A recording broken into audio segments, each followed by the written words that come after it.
are going to be having a short exhortation captioned "Not Yet Not Consumed."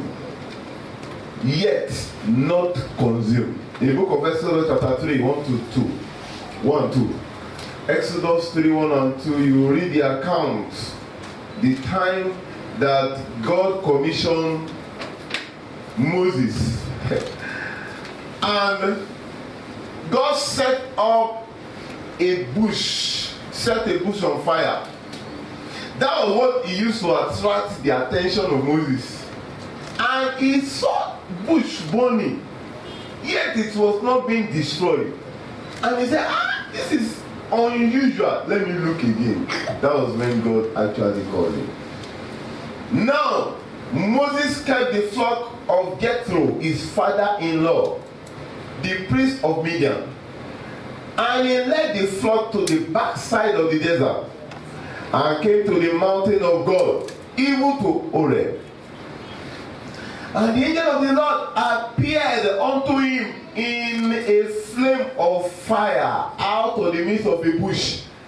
And he looked, and behold, the bush burned with fire, and the bush was not consumed.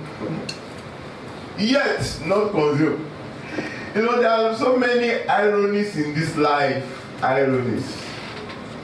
One of the ironies of this life is an irony that people have heaven. Many people have heaven as their goal. But nobody wants to die. And the transportation to heaven is death. It's an irony of this life. There's many ironies.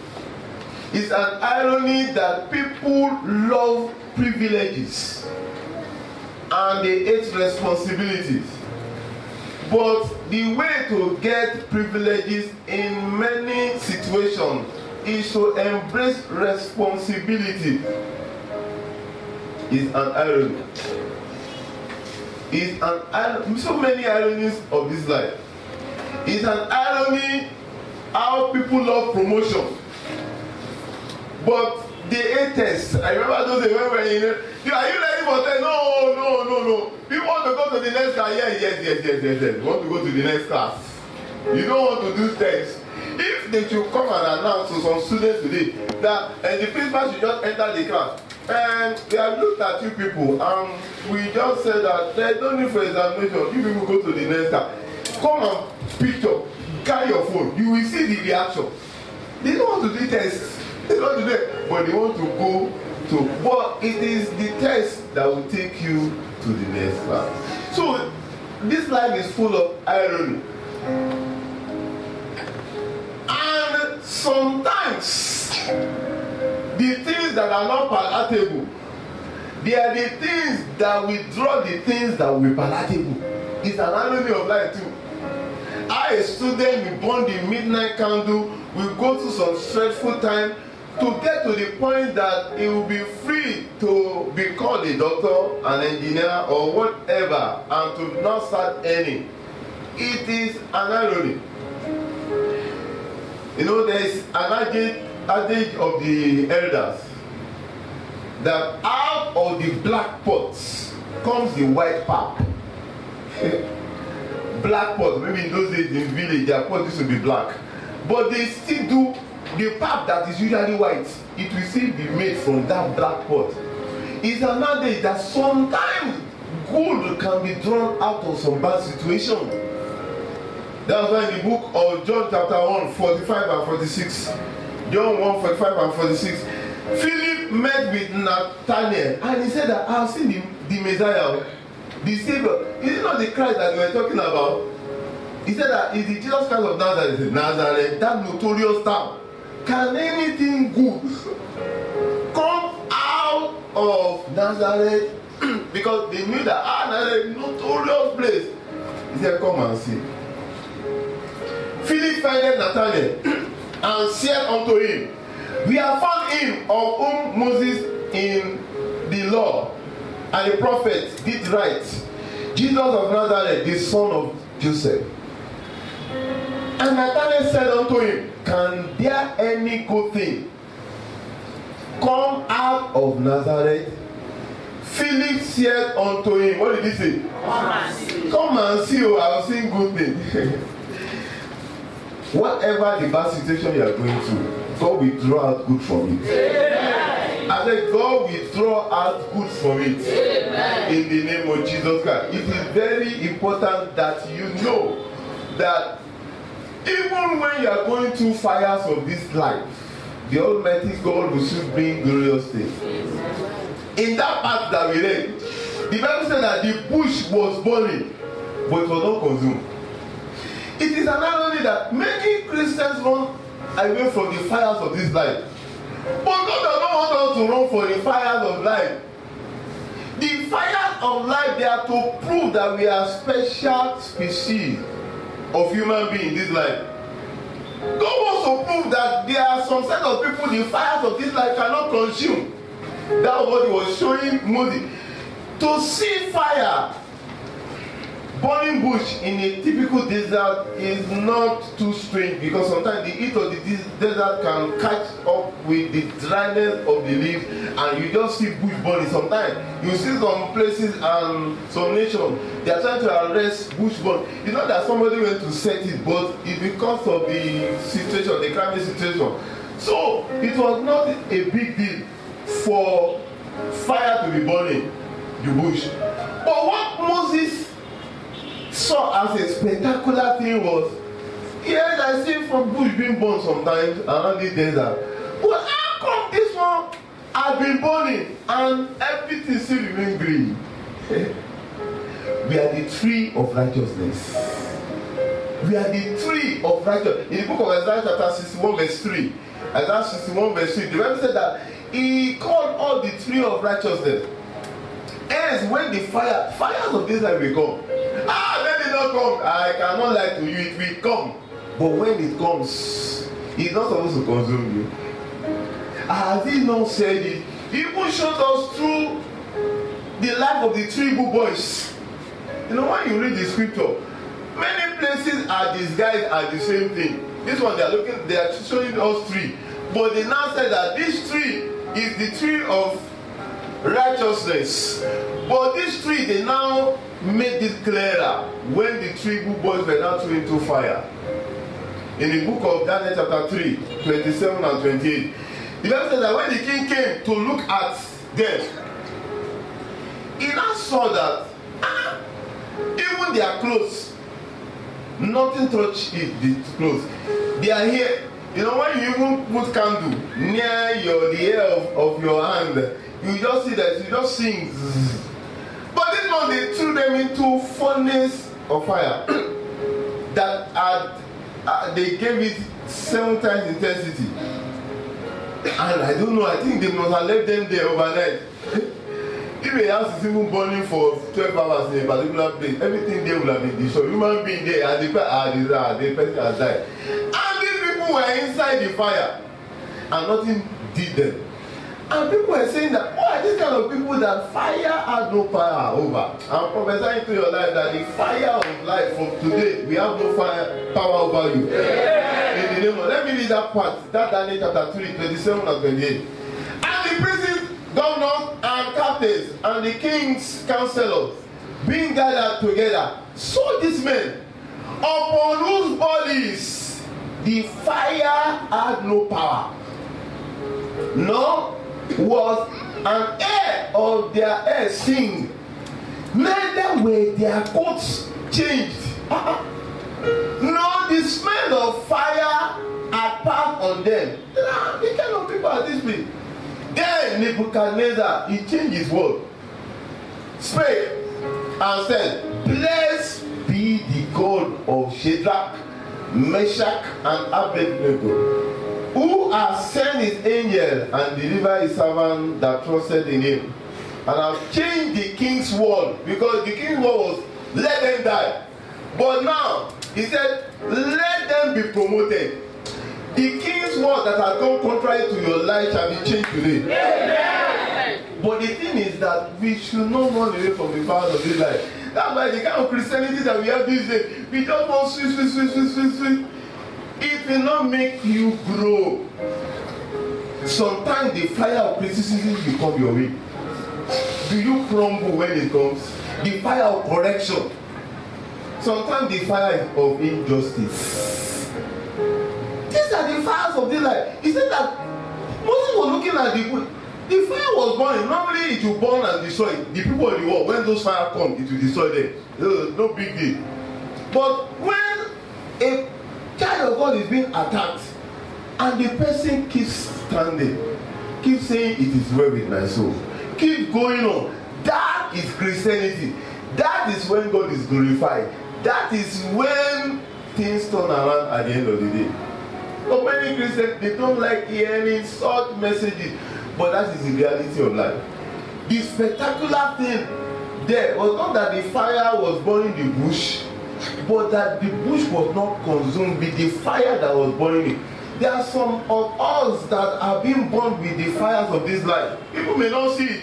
People say that you are looking good, but you know that you are going through situation. You are a child of God. That is it.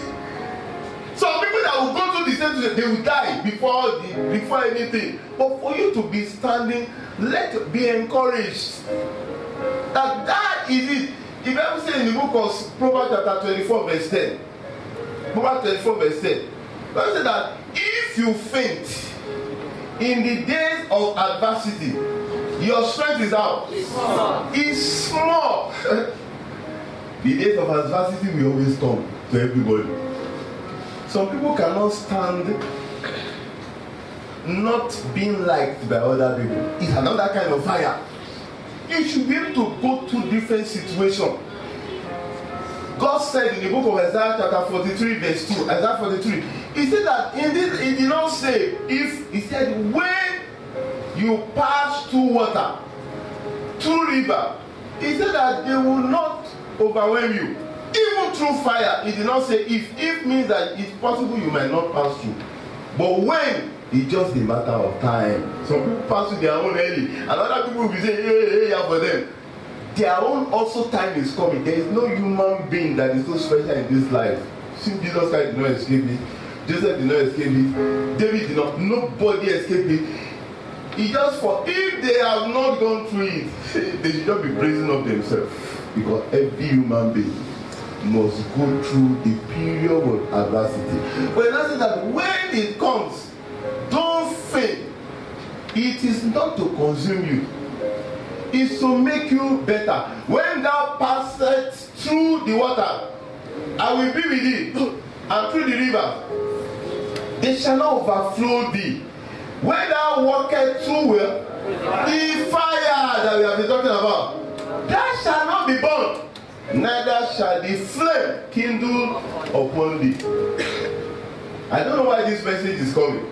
Maybe somebody is passing through fire and you are wondering what is happening. Don't worry, it will not consume you. Amen. And some children of God, they are passing through fire and they are disappointing God because they are grumbling too much.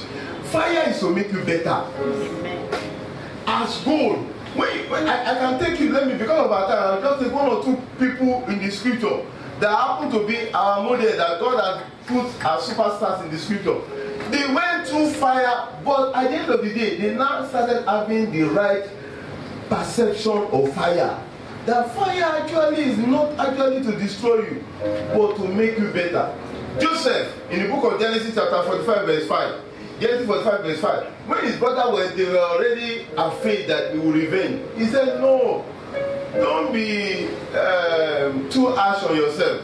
You sold me here, but God sent me. The fire that you set up against my life actually has made me better. So don't worry, I will not revenge. Now therefore be not grieved, nor angry with yourself that ye sold me either. For God did send me before you to do what? To preserve life. Job chapter 23, verse 10. Job 23 said that after the Lord has tried me, I will comfort as gold.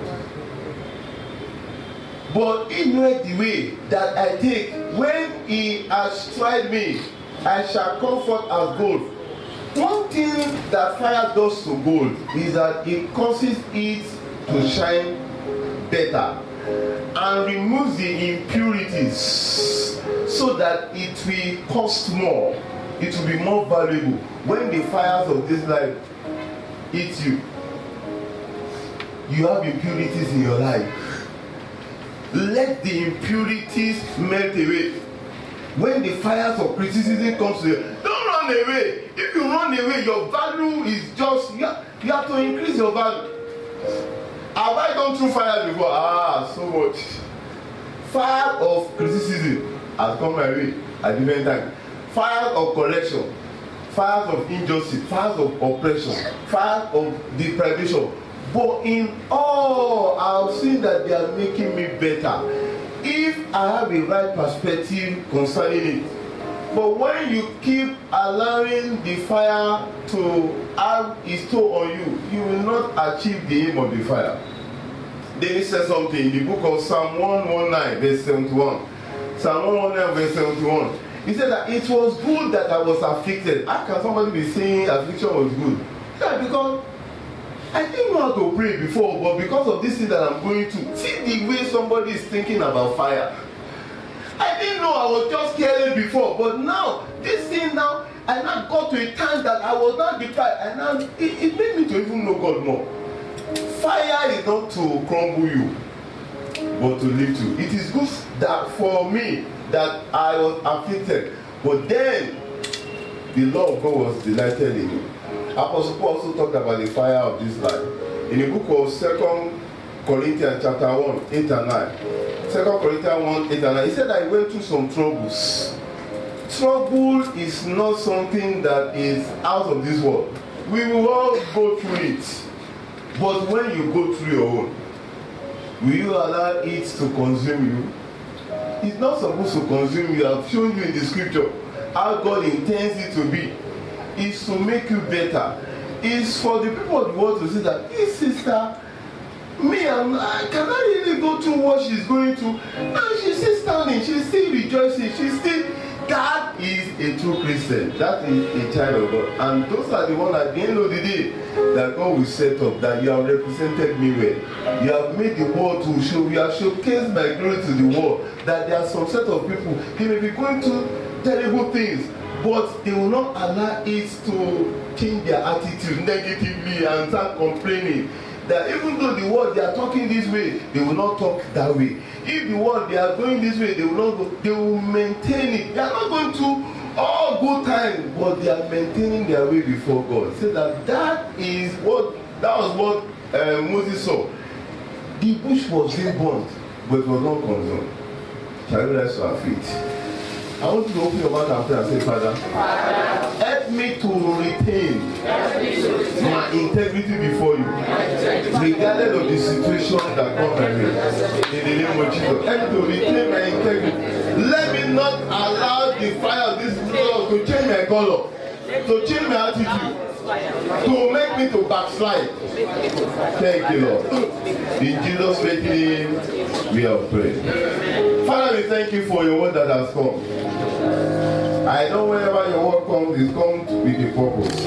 Father, whoever you have sent this word to, let the person be encouraged to keep standing for you, regardless of the fire burning in the name of Jesus. Amen. So that at the end of the day, the worth of the gold of that person will be so high that the whole world will seek the person in the name of Jesus. Amen. Thank you, Father. In Jesus' mighty name, we have prayed.